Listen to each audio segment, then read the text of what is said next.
Hello and welcome to this Monday edition of the PipeBomb Wrestling Podcast, the show that is for the fans, by the fans. I am your phenomenal host, Mr. Podcasting, Chris Belcher.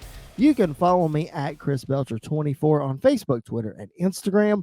The show is at PBW Podcast. Give us a like, give us a follow, hit that subscribe button wherever you listen to your podcast, especially on BodySlam.net's YouTube channel. Hit that subscribe button and the notifications bell. That way that you not only get a notification every time our show drops, but all the other great shows on the network.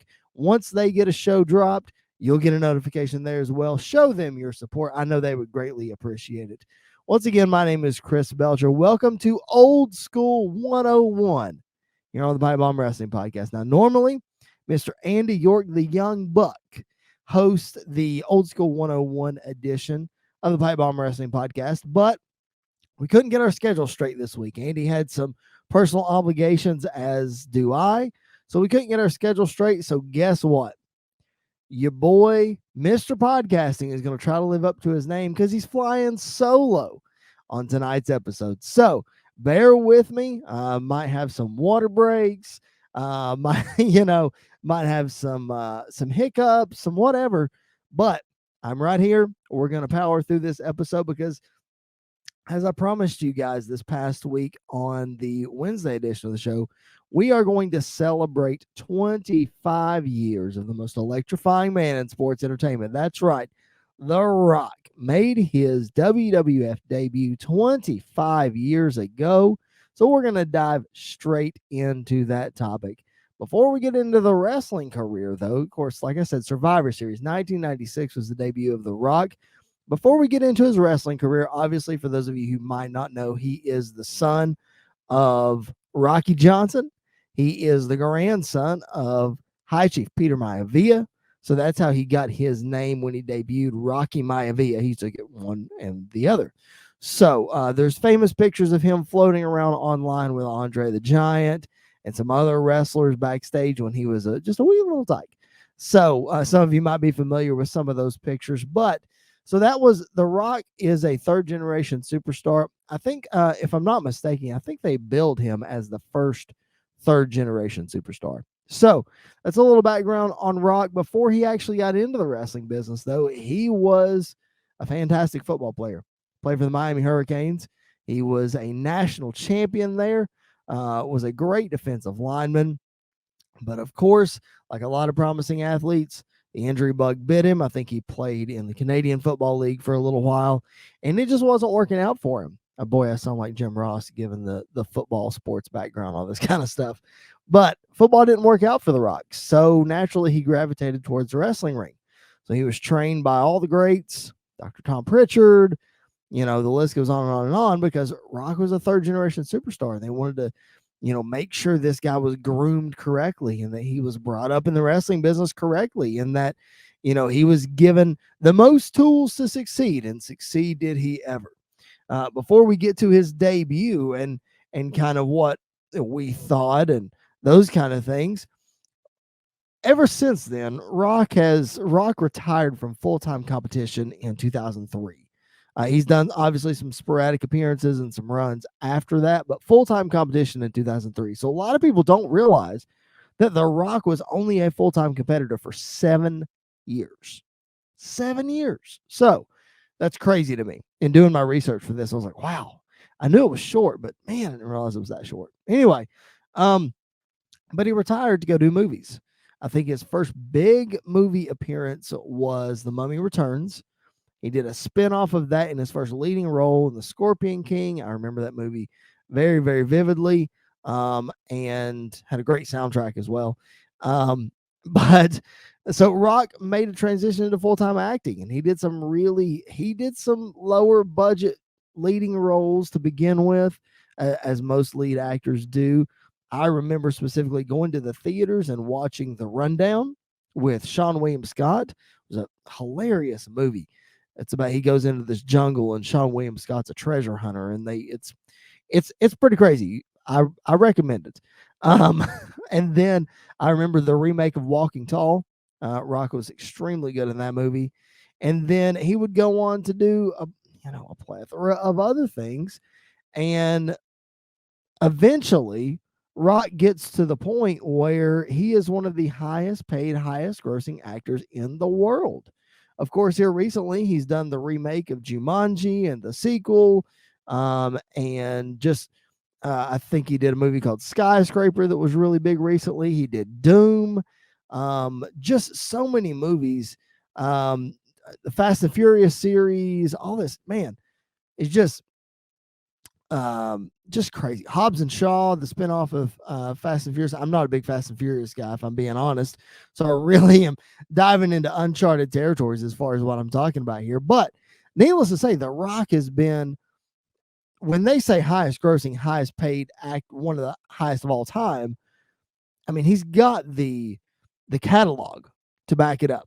You know what I'm saying? So kudos to The Rock for really having a successful career in both the sports entertainment world, the wrestling world, and the entertainment world as far as movies are concerned. So kudos to that guy for making two really spectacular careers.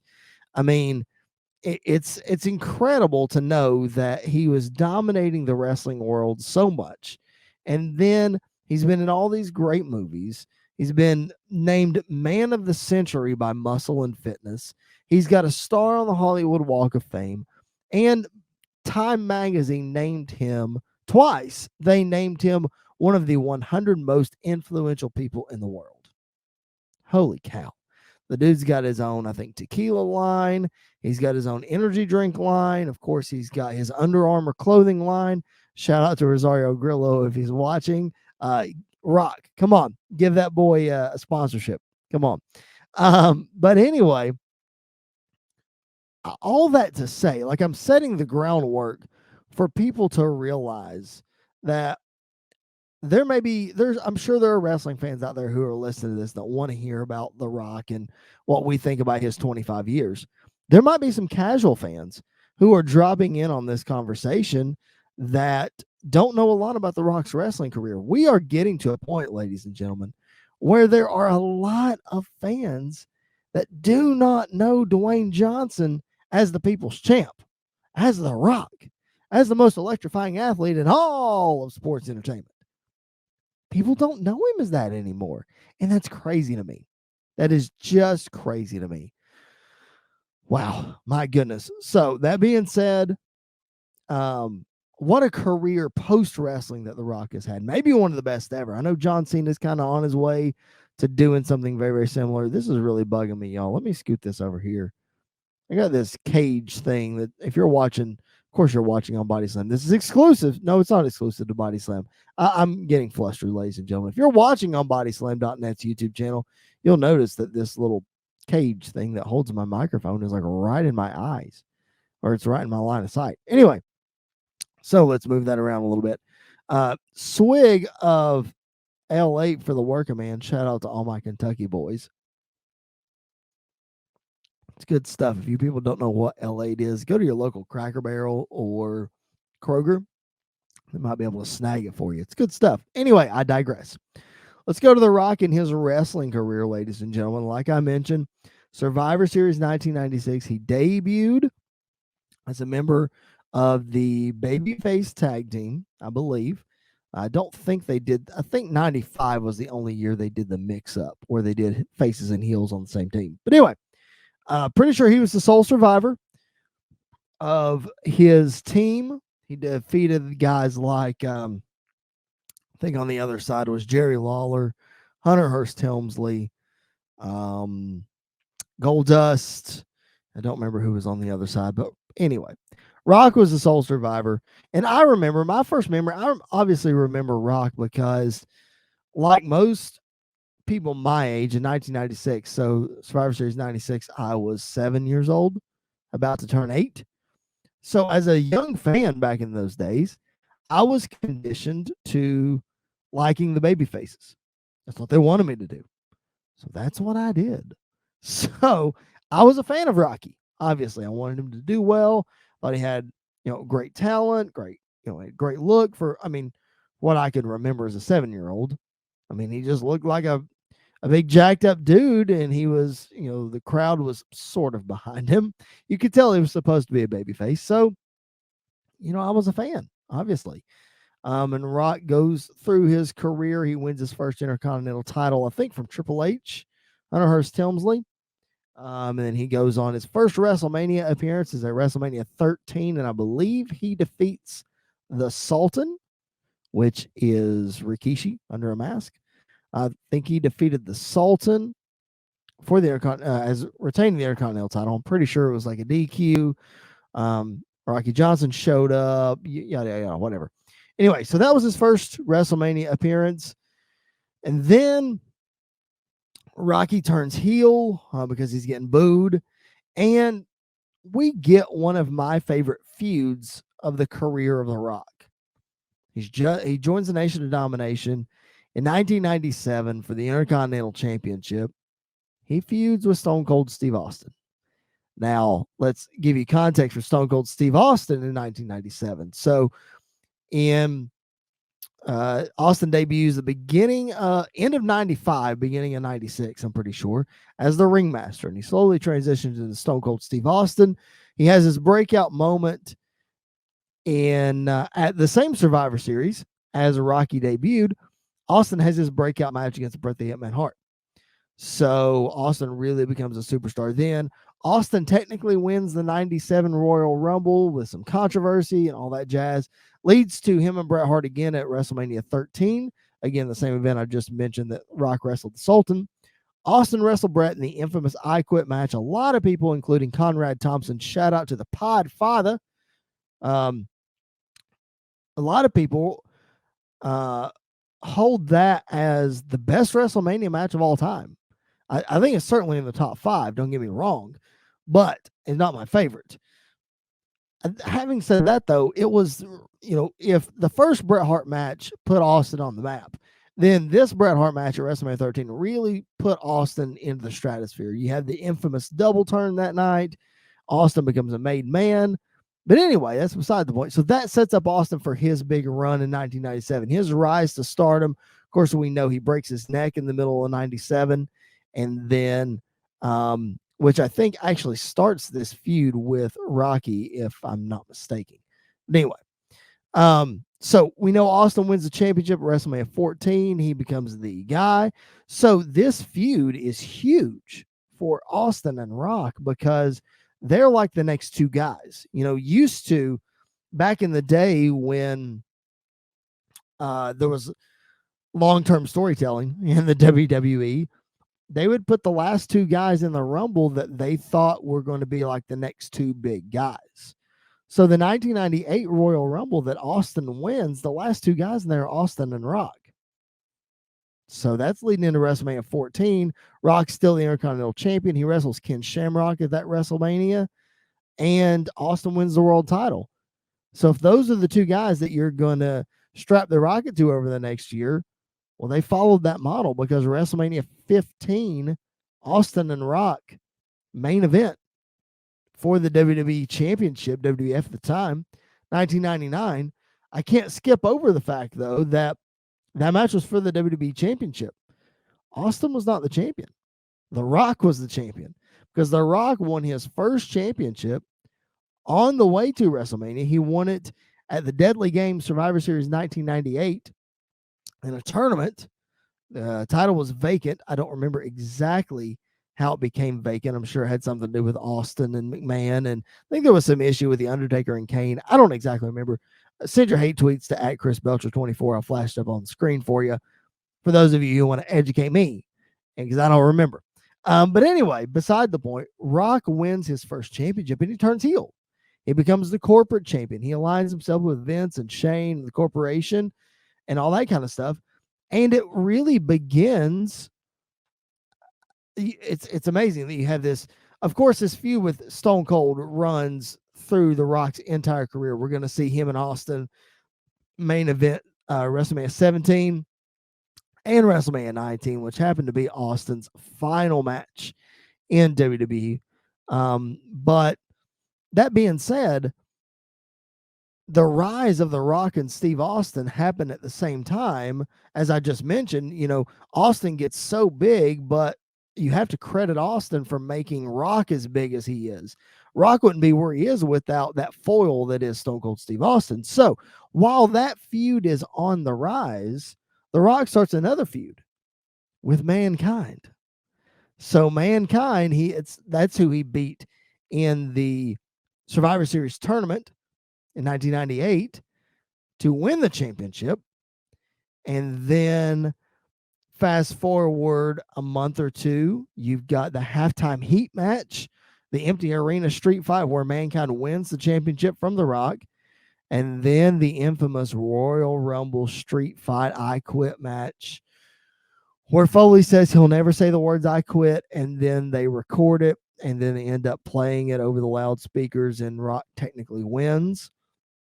But that's not what the match is remembered for. The match is remembered for the absolute brutal beating that The Rock gave Mankind with those steel chair shots. I can't even remember how many of them there were, folks. It's hard to count. It's hard to watch, especially when we know about what Foley's gone through as far as brain um, concussions and just damage to his brain and just what we know about chair shots to the head now. I mean, my goodness, The Rock just repeatedly was bashing Mick Foley in the head with a chair while he was handcuffed. There was nothing Foley could do to protect himself. Nothing. It was hard to watch. That being said, though, it's very, very memorable, and it really sets up Rock and Mankind's feud. That match actually won Pro Wrestling Illustrated's match of the year for 1999. So you got The Rock and Mankind, and their feud was brutal. We know that.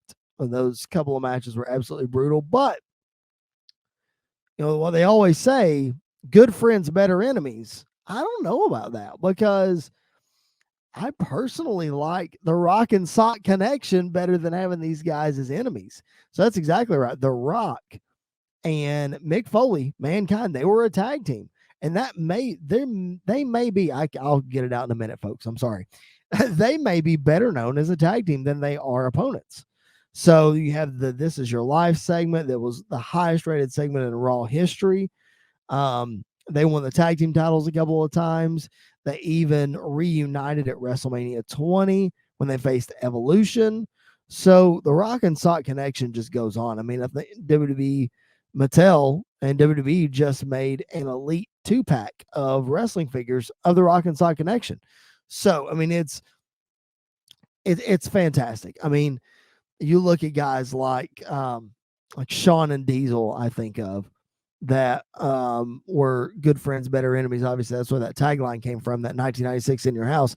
Look at Shawn and Triple H. These two guys had some of the best matches in the Ruthless Aggression era. And then, of course, they're DX and they're best friends. I attribute that very closely to The Rock and Mankind. They were great opponents. They were also a great team together. You got the comedy of The Rock and the comedy of Mick Foley and being able to play off of each other. It just works so well. Speaking of Triple H, it's very interesting that The Rock and Triple H, their careers also paralleled through this whole time. So while Austin's really on the rise, then you got Mick Foley, who's kind of on the rise. The Rock and Triple H are kind of right there in the middle with each other.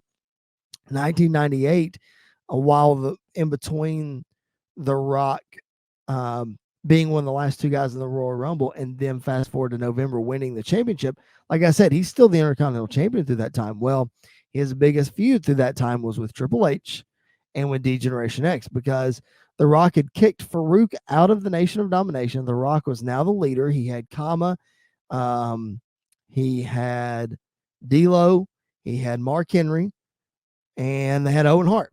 So that was the Nation of Domination, and Rock was the leader. Well, then you had DX, and DX was Triple H, and it was Chyna, and it was X-Pac, and it was Billy Gunn and the Road Dogg. So you had this big feud between the Nation and DX, and I'll never forget the spoof segment where Jason Sensation came out and did the perfect impression of Owen Hart. Triple H was dressed up like the Croc. The Croc says, smell what the Rock was cooking, talking about the bathroom and all this other crazy stuff. But if you haven't seen that, go look it up on Peacock or on YouTube or something, because it's a fantastic segment between these guys. So that really set up the crazy ladder match that these two had at SummerSlam '98 for the Intercontinental Championship. What an incredible match that was! And then, of course, the next year, I think Austin is hurt at some point in '99, I believe. So Rock and Triple H are feuding for the championship, and they have a couple Iron Man matches where Shawn Michaels is the referee. Shawn gets involved in the first SmackDown. Triple H and The Rock main event in the first SmackDown in '99. I think it's in August of '99. Somebody correct me if I'm wrong there. But so these guys are really paralleled each other through the Attitude Era. So it's fantastic to see both of these guys and the rise that they have had. Obviously, they've had matches and confrontations since then. Rumor was they were supposed to have a match at WrestleMania 32 to kind of culminate the rivalry, but that didn't happen because The Rock is a big movie star. Yeah. All right, swing of L8 for the worker man. Hang on one second.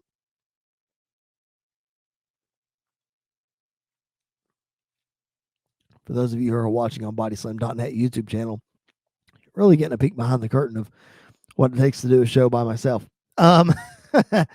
So if you're just now joining us, welcome to the PipeBomb Wrestling Podcast, a show that is for the fans, by the fans. And normally there are multiple fans here, but I'm a solo wrestling fan tonight. We're talking 25 years of The Rock, the great one, the most electrifying man in all of sports entertainment. This is the 25th anniversary coming up this Survivor Series of The Rock's debut. So, of course, we want to talk about it. We want you guys to give us some feedback wherever you're listening. If you're listening on Spotify, if you're listening on Apple Podcasts, if you're listening on SportsWire Radio, make sure you throw some support over to the rest of those shows over there. And if you're watching on bodyslam.net's YouTube channel, again, make sure you support those shows as well. We appreciate you checking out the PipeBomb Wrestling Podcast, whether you're a first-time guest or whether you've been with us from the beginning. We appreciate you all the same. Thank you so much for your support. My name is Chris Belcher. You can follow me at Chris Belcher24 on Facebook, Twitter, and Instagram. The show is at PBW Podcast. Man, let's keep it rolling. We just talked through really The Rock through 2001, really. And Rock's had some incredible feuds. I just outlined 3 of them. Austin, Triple H, Mick Foley, and those really, carried through his whole run, his 7-year run. But let's talk about one from 2002, one that we never thought that we would ever see. And that's The Rock and Hollywood Hulk Hogan. Now, Hulk Hogan made his last appearance for WCW at Bash at the Beach 2000, I want to say. And you didn't see him in a wrestling ring after that. I think in between this appearance with WWE and that appearance with WCW, I think he tried to do XPW. I think my timeline's right on that. I could be wrong. But you didn't see Hogan in a wrestling ring. And then all of a sudden, Vince McMahon starts cutting these promos about how the WWE is just needs to be fixed. He's going to inject the poison into WWE, and that poison is the NWO. Well, after the invasion angle and all that settles and all the Turner contracts get settled and get done and paid out and all that stuff, here comes the NWO into the WWE. For the first time, Scott Hall, Kevin Nash, and Hulk Hogan bringing the infamous group to the big time, so to speak. And they debuted at No Way Out 2002. And it was shortly after No Way Out 2002 that Hogan is in the ring cutting a promo on Monday Night Raw, and The Rock comes out. He starts talking about all of Hogan's big-time WrestleMania matches, slamming Andre, going up against the Warrior, Macho Man. The list goes on and on. And then Rock says, how about you have one more with the great one? And, of course, the crowd goes nuts.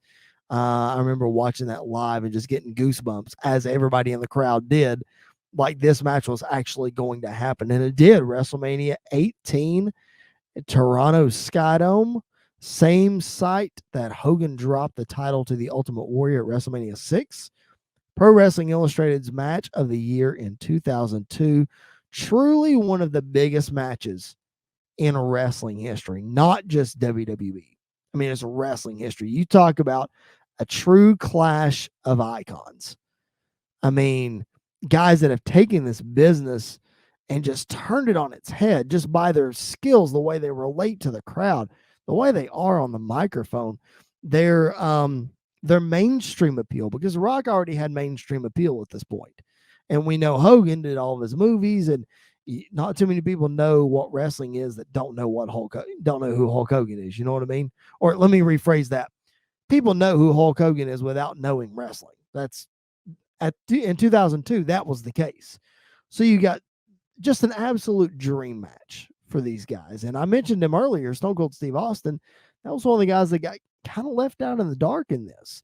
A lot of fans would argue that this Rock Hogan match, as great as it was, as heralded, if that's a word, as it is, as high regarded, there we go, as it is in the history of wrestling, a lot of fans still contend that this should have been the Austin Hogan match that we never got.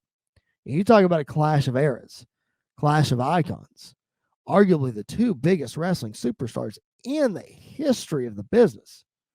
I mean, these two guys belong on every single Mount Rushmore that there is, was, and ever will be. Because Hogan made wrestling what it is, and Stone Cold Steve Austin said, I'll take what it is and I'll flip it on its head. So Hogan made wrestling, Austin took it to a different stratosphere. So a lot of fans contend that this was the only opportunity to have this match. Why didn't we have it? Well, Hogan was a lot older then. Austin was still working pretty quick, pretty snug. You probably would have got a lot of that doesn't work for me, brother. Just a lot of reasons why this match just did not happen.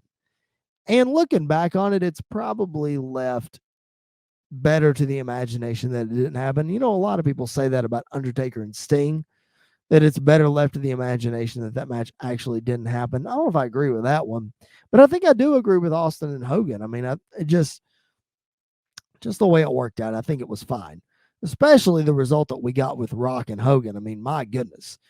A lot of people, again, regard that one as one of the best matches in WrestleMania history. Again, don't know if I agree with that one, but it's all about perspective. I was listening to, man, I wish I could credit the source. Oh, I remember. I was listening to After the Bell with Corey Graves and Vic Joseph, and Corey Graves said, like, this is a match. I think it was Corey that said that. Maybe it was Vic. One of them said this, okay? Sorry, my brain is on overload. One of them said that if you could show any wrestling match, now that I think about it, I think it was Corey Graves, if you could show any wrestling match to a casual fan to show them what the business was like, that this would be a good example of the one. Why? Because even though it doesn't have a lot of athleticism, it doesn't have a lot of high spots, it doesn't have a lot of hoopla, and it doesn't have the pageantry and all this other stuff. What it has is storytelling. It's storytelling that casual fans can relate to. Good guy, bad guy. Crowd responds, crowd doesn't respond, yada, yada, yada, whatever. So this match truly does stand the test of time. My personal opinion, it's not one of my favorites. It wouldn't go in my top 5, but it is a true WrestleMania moment for sure. So Austin, again, even though he was left out of that, you fast forward to WrestleMania 30 when you've got Austin, Rock, and Hogan in the ring all at the same time. I mean, that's never going to happen again. So just another iconic moment, another iconic stamp that The Rock has put on WWE is in the ring with Austin and Hogan at the beginning of WrestleMania 30. Just some incredible stuff. And that leads me to The Rock's final run, his stuff with John Cena, his back-to-back WrestleMania main events in 2012 and 2013 against John Cena. Again, another incredible dream match. Arguably John Cena, the guy that's following in The Rock's footsteps. Well, The Rock comes back to say, hey, you can try all you want to, but you're never going to be better than the original.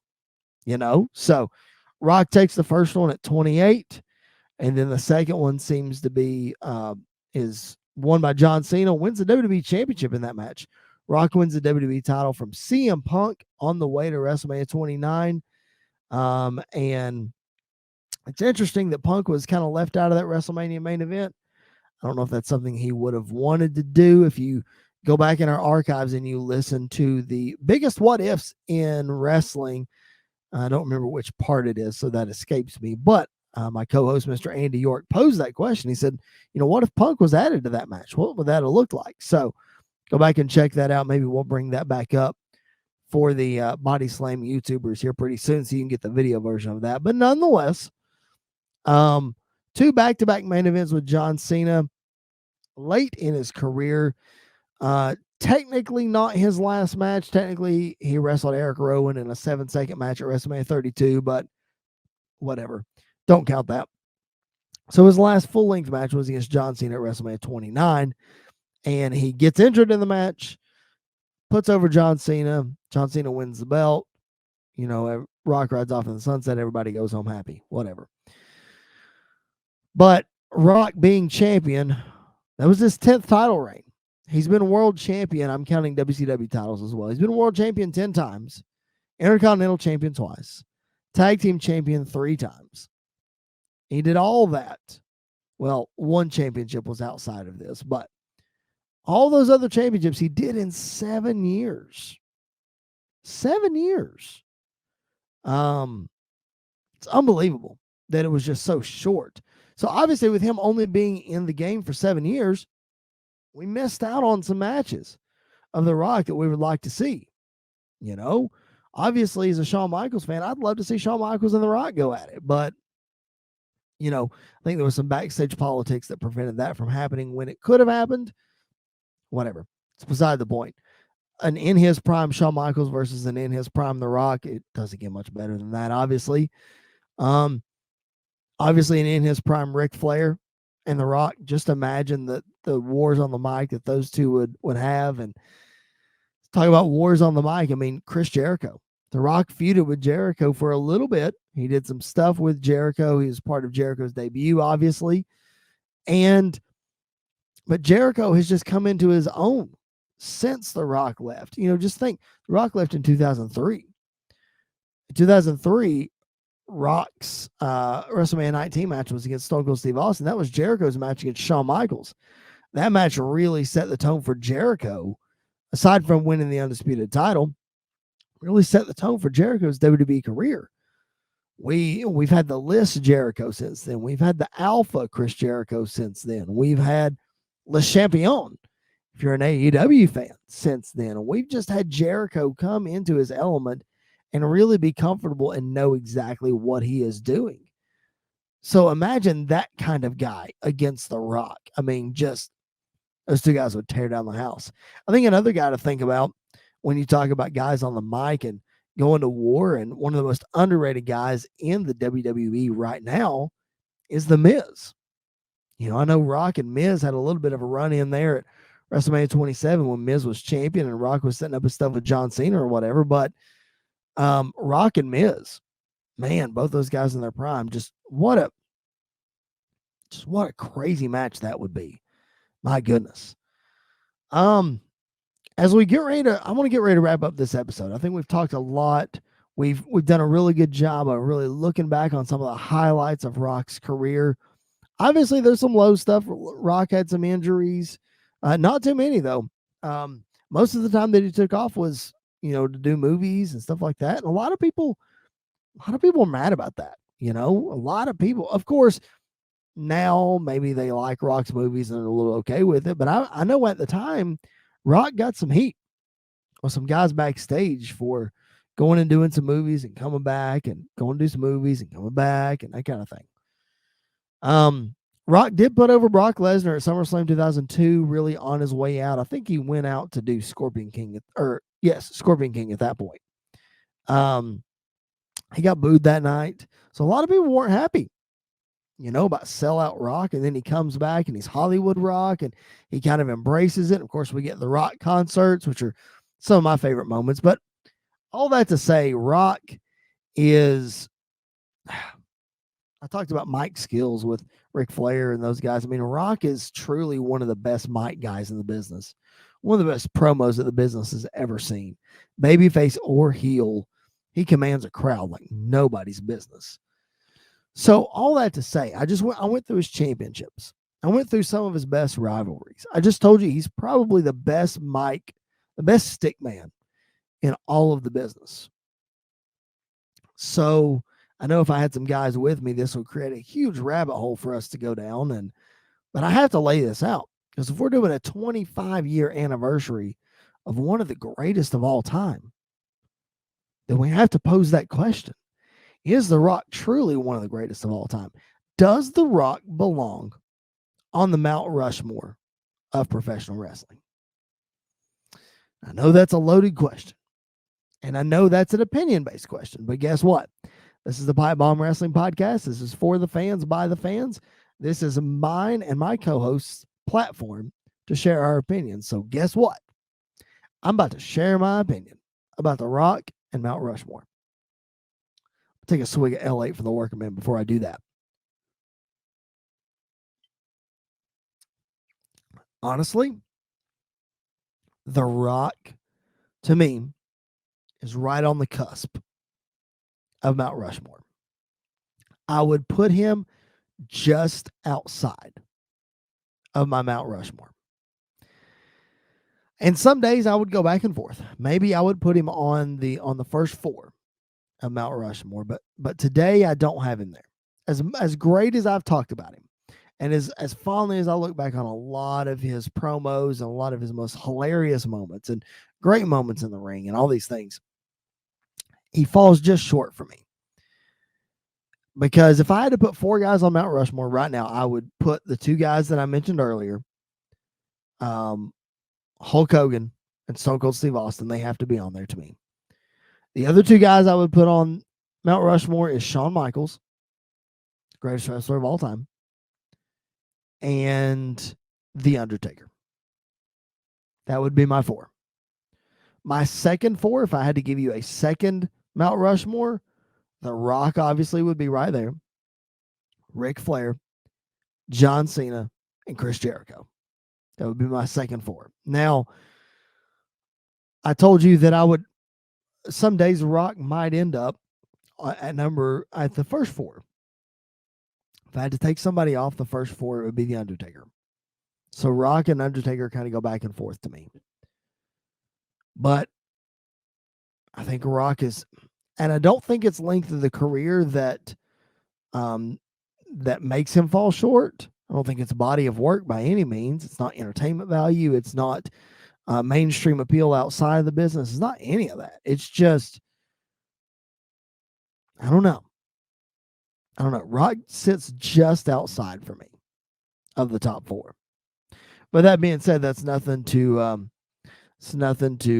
stick your nose up about or anything like that, because I'm putting him over guys like Dusty Rhodes. I'm putting him over guys like Triple H, like we talked about, guys like Sting, who is one of my favorites of all time. Edge, who deserves to be right there. Man, just a lot of guys that really deserve. I mean, I'm not even talking about the old guys. I'm talking about Bruno Sammartino and Buddy Rogers and Harley Race and Terry Funk, and the list goes on and on of these fantastic wrestlers that deserve their spot in the greatest of all time.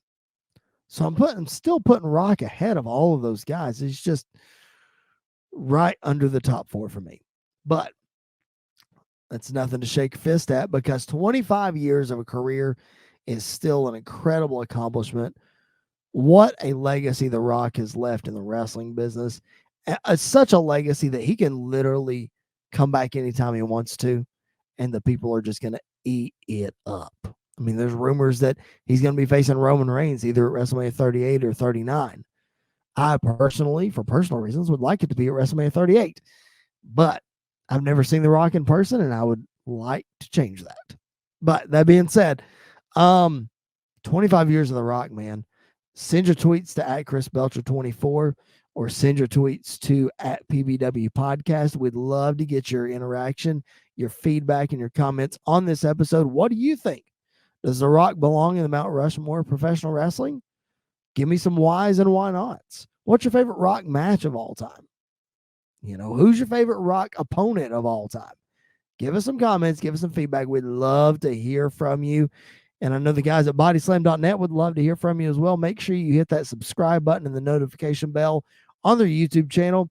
Make sure you throw some love to the Sports Wire Radio guys. I know Tom and that crew, the rest of those shows, they would greatly appreciate your support as well. Listen in every day at sportnarium.com/player. You can catch our shows every Monday and Wednesday right there on the network. And if you like your audio in the traditional on-demand, non-video version format, we are available wherever you find your podcast. Just hit that subscribe button and you'll get us every Monday and Wednesday. If you want our Flashback Friday episodes, make sure you head on over to bodyslam.net's YouTube channel. We are doing exclusive Flashback Friday shows over there, video versions that you certainly do not want to miss. Ladies and gentlemen, this coming Wednesday, of course, we're going to catch you up on everything WWE, but we are going into AEW Full Gear, ladies and gentlemen. So we will be previewing that, myself, the Young Buck, Andy York, and we might even have a special guest.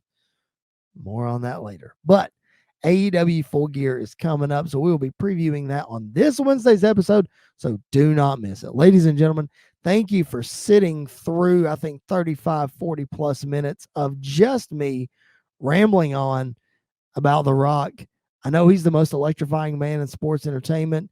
Hope you weren't bored talking about him, but it was a great time reliving some of the best moments of the history of the great one, The Rock. Ladies and gentlemen, my name is Chris Belcher. Thank you so much for tuning in to the PipeBomb Wrestling Podcast on this old school 101 Monday edition.